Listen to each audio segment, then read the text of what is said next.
everyone, welcome to video 3 of the SciConnect Starter Series, Starting Study Events. When you're first given a study event, it might be really overwhelming and stressful. However, here's a breakdown on what you need to know and what resources you can use for study events. The first place to start would always be the Science Olympiad rulebook. At the top for each event, you'll find the event parameters. This includes what resources are allowed, for example, cheat sheets, binders, or calculators. In addition, there will be a section on the test format. For example, is this going to be a written test? It's going to be a test with stations, or it might even have a lab portion for some specific events. Underneath that, you're going to see all of the topics that the study event might cover. This is the perfect starting point. It's going to list out possible concepts that you'll be tested on and examples of each concept. You might also see a segment that has states and national level distinctions of content. You don't have to worry about those yet. However, eventually, it's good to study everything that's listed in the rulebook because anything that you might see might pop up on an invitational test. So now let's talk about some of the possible resources you can use when starting off these study events. The content in the rulebook should act as a guideline for what you need to know. A perfect place to start is the scioli.org wiki. Inside of this wiki, there's a Wikipedia page for basically every single event. Inside of these Wikipedia pages, they usually cover the basic content and the basic scientific concepts for anything that you need to know. However, this doesn't go super deep into the content, so it should be a place to start off of and learn more off of.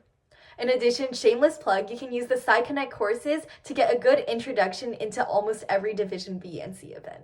Another good place to find resources for study events is textbooks. A lot of high school and college level textbooks have the level of detail and content for Science Olympiad events. Some chapters of specific textbooks, for example, physics textbooks or biology textbooks, correspond really well with specific study events. If you're doing any event to do with earth science, the Tarbook textbook is a really good place to start.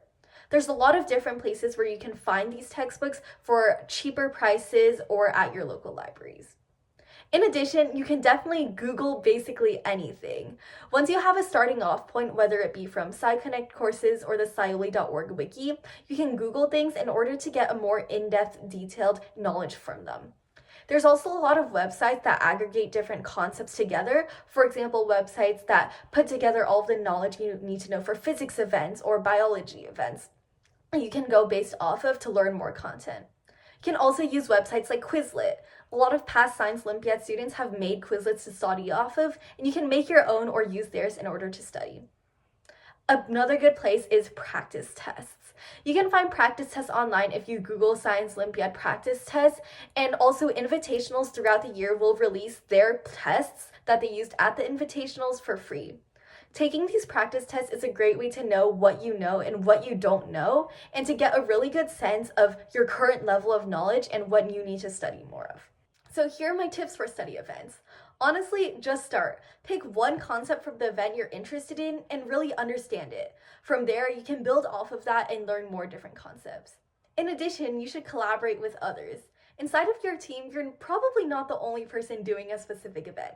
If you guys can study and work together, you can share the knowledge that you already have and help each other find resources to learn more. And finally, you should ask questions. No one is expecting you to understand everything the first time you read it.